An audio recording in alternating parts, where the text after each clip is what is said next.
Hey, welcome to What to Do with These Licks. In this week's video, I'm taking 4 specific measures inside of All the Things You Are, the ones that aren't focusing on a certain key area, they're non-functional, non-diatonic, and looking at 2 different licks from my Lick of the Day series of July 7th and July 10th, and showing you what I might do with them. So if you're ready, let's check out what to do with these licks.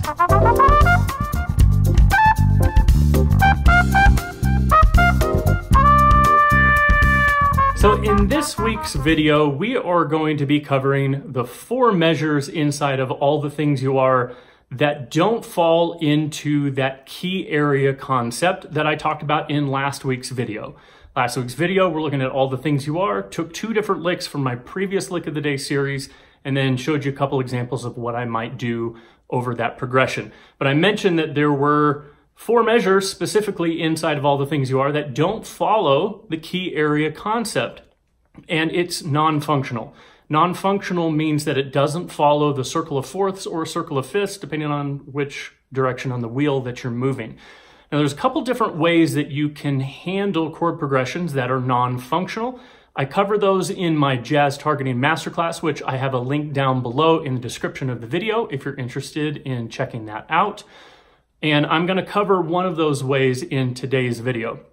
Now, the progression, these 4 measures that are inside of All the Things You Are that I'm referencing, are the 4 measures that have D flat major 7, then the next measure is D flat minor major 7, next measure is C minor 7, and then the next measure is B diminished 7. So if you notice, the root movement is not following the circle of fourths or fifths.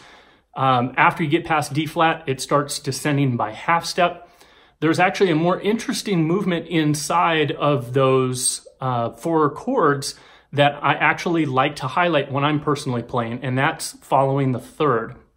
So in that very first measure, you have the D flat major 7, the 3rd of the chord is that F, and if you go to the next measure and it's D flat minor major 7, by making it minor, we're going from F to E flat or F flat, but who really uses F flat anyway? I'm just going to call it E natural.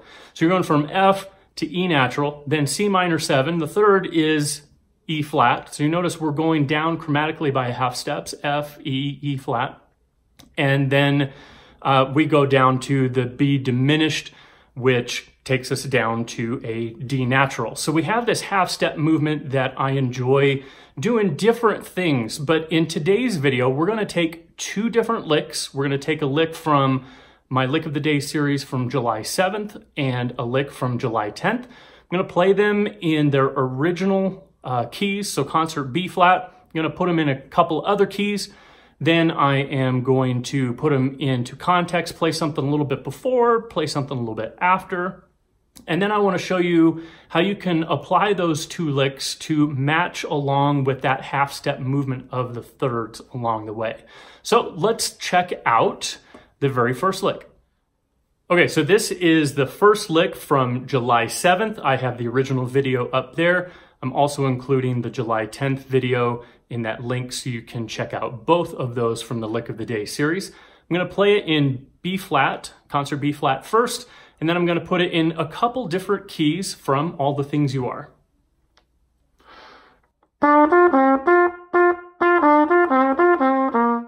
Now let's put it in a couple different other keys.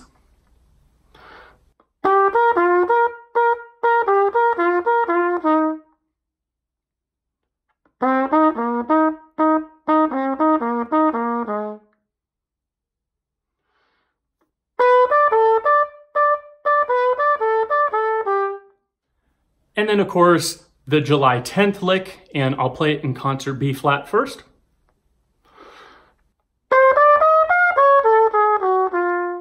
And then we'll put it in some of the other keys from All the Things You Are.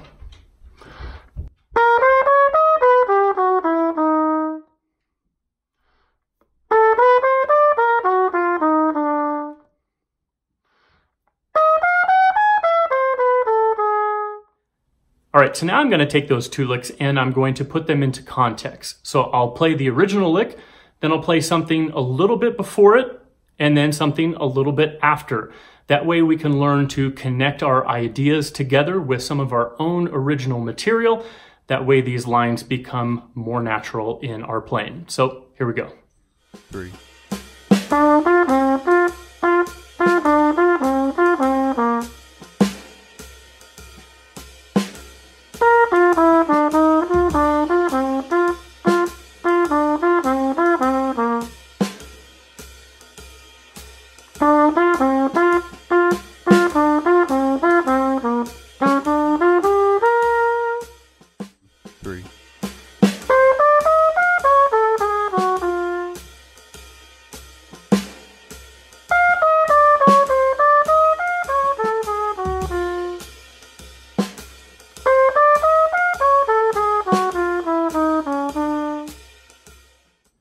All right, so you may be wondering, how do we take these 2 licks and apply it to that 4-bar progression? So what I'm gonna do, I'm gonna take the July 7th lick and use it over the first 2 measures of this progression. And then I'm gonna take the July 10th lick and apply it to the last 2 measures.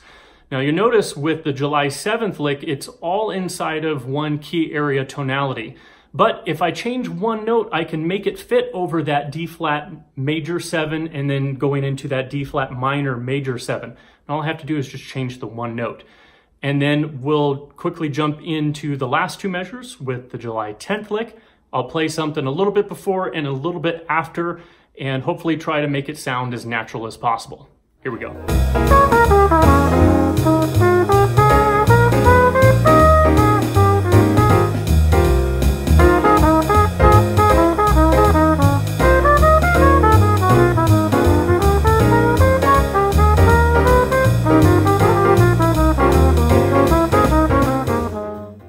So I hope today's video gives you a little bit more confidence on at least those 4 bars for all the things you are, but you can apply this concept over other non-functional harmonic movements. So if you've enjoyed this video, be sure to share it with other musicians or friends that you think might enjoy it. And as always, I'll see you next week.